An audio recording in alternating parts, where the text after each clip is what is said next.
গত বছর এপ্রিলে সালমান খানের বান্দ্রার গ্যালাক্সি অ্যাপার্টমেন্টের জানালা লক্ষ্য করে গুলি ছোড়া হয়। এ ঘটনার পেছনে ছিল গ্যাংস্টার লরেন্স বিষ্ণয়ের হাত। বছর দুয়েক ধরে বারবার অভিনেতাকে প্রাণে মেরে ফেলার হুমকি দিচ্ছিল সেই গ্যাংয়ের প্রধান।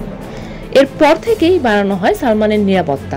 সম্প্রতি নিরাপত্তা বলয় টপকে সালমান খানের বাংলোয় দুই বহিরাগতের প্রবেশ নিয়ে আবারও উদ্বেগের সৃষ্টি হয়েছে। আর সেই প্রেক্ষিতেই এবার ভাইজানের বাসায় আরো কড়া নিরাপত্তায় মুড়ে ফেলল মুম্বাই পুলিশ।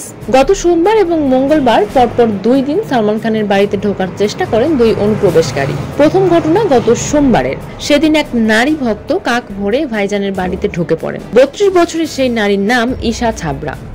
লিফটের সামনে দাঁড়াতেই নিরাপত্তা রক্ষীরা তাকে ঘিরে ধরেন। পরে বান্দ্রা পুলিশের হাতে তুলে দেওয়া হয় ওই নারীকে। পরদিন মঙ্গলবার ফের এক ব্যক্তি সকালে সালমানের গ্যালাক্সিতে ঢোকার চেষ্টা করেন। দ্রুত সালমানের নিরাপত্তা রক্ষীরা তাকে ধরে ফেলেন। জিতেন্দ্র কুমার সিং নামে ওই ব্যক্তি ছত্তিশগড়ের বাসিন্দা। মুম্বাই পুলিশ দুজনকে আটক করেছে বলে খবর পাওয়া গেছে।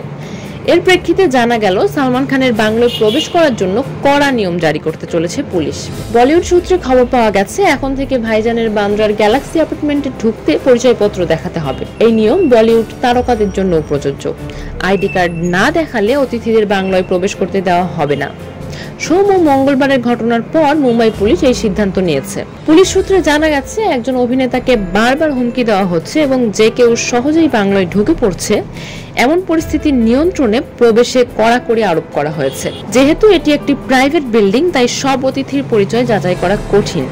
তাই এখন শুধুমাত্র সালমান খানের পরিবারের অনুমোদন পেলেই কেউ বাংলায় ঢুকতে পারবেন।